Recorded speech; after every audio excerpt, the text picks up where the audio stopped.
Hi guys! Kamusta? Alam ko naman na okay lang kayo. Siyempre, lalong-lalo na kapag ako yung napapanood niyo. Pero excuse me sa mga nanonood sa akin na nai-enviar na. Sorry po!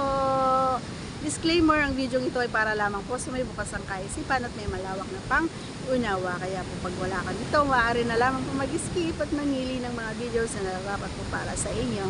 And please do me a favor, please do subscribe and click our tiny notification bell para ma-update po tayo pag meron tayong mga new upload videos. And today's vlog ay sabi ni Idol, sino yung laging nasa taas?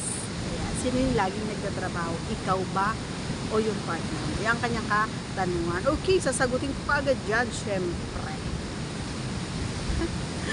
Dati alternate. Pero nung nag-isang taon, 2 taon na, laging ako na. Bakit? Kasi nga, napagtanto ko sa sarili ko na nahihirapan ako magpalabas kapag siya yung kumakadyo. Kasi nga, pag may mga time na gusto ni Pipay na mabilis na kadyo, may mga time na gusto ni Pipay mabagal na kadyo. Kaya, ako na lang yung nag-aalok sa kanya na ako na lang yung magtrabaho, ako na yung kusang pupunta sa taas niya. Syempre, diba, bago ko naman ipinapasok doon is isinusubo ko muna kasi gusto ko talaga basa siya.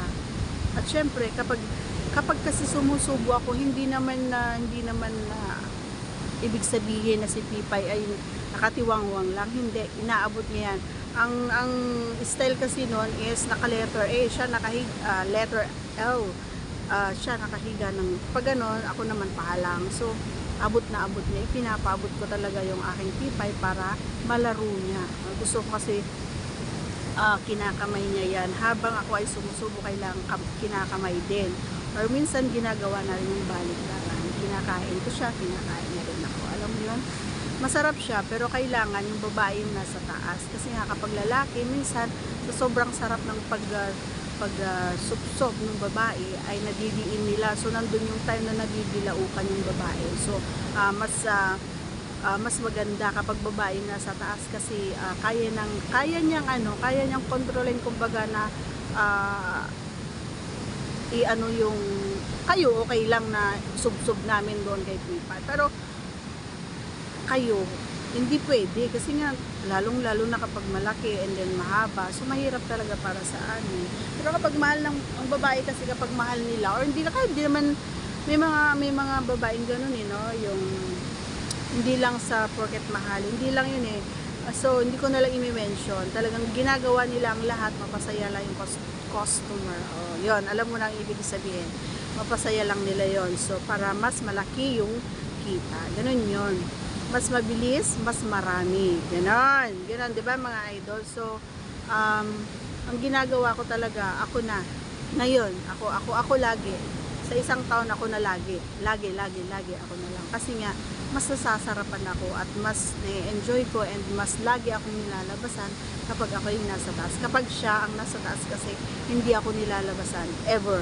Hindi talaga. Once na ako siguro nilabasan yung ang ginagawa niya yung kajot and then kain, doon lalabasan talaga ako. Pero yung diretso kajot, wala. Or di kaya kajot, di kaya supsok ng jolens, ganon.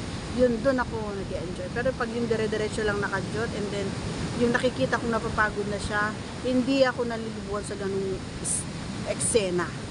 Okay? So, yun, sana nasagot ko ang iyong katanungan, idol. Once again, please don't forget to subscribe and click our tiny notification bell so that you'll be updated every time we have a new upload videos. Thanks for watching, everyone. See you on our next vlog. Bye. Take care, cause I care. Love you.